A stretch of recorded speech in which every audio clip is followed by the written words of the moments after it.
of money changes behavior everywhere. Businesses delay investment. Consumers rely more on credit.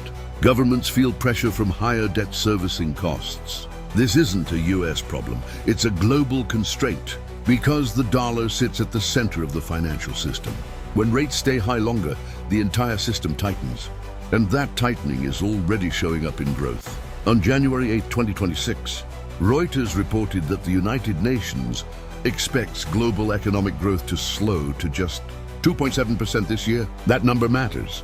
It's not a recession. It's something more uncomfortable. It's synchronized slowdown. Europe is struggling with weak demand. China is adjusting after years of debt-fueled growth. Emerging markets face tighter financial conditions. When growth slows everywhere at the same time, the system loses its shock absorbers. Margins shrink, trade slows, government budgets come under pressure, and small disruptions start having bigger consequences than they normally would. This is where systems become fragile, not when everything collapses, but when everything barely works. And money, as always, senses this before headlines do. On January 9, 2026, Reuters reported that global equity funds are seeing outflows, while bonds, money market funds, and cash-like instruments are attracting strong inflows. This isn't panic selling, it's repositioning. Capital is quietly moving towards safety. This matters because capital flows don't lie. When investors reduce exposure to risk assets and increase holdings in defensive instruments, they are preparing for tighter conditions ahead. Valuations adjust later, volatility comes later, stress shows up later, but the signal comes first. Now, when you connect all of this, a clear picture starts to form.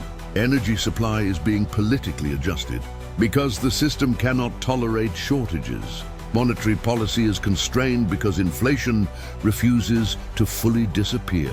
Global growth is slowing, reducing resilience across regions. Capital is becoming defensive, anticipating tighter conditions ahead.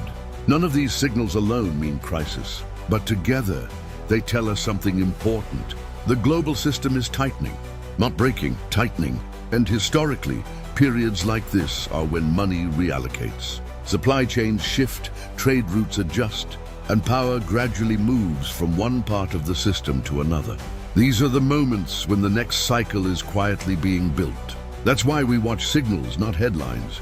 If this helped you understand how the world is really moving beneath the surface, hit like, subscribe, and let us know in the comments which signal you want us to track next. Because the biggest changes don't start with noise. They start with pressure. See you in the next Money Signal.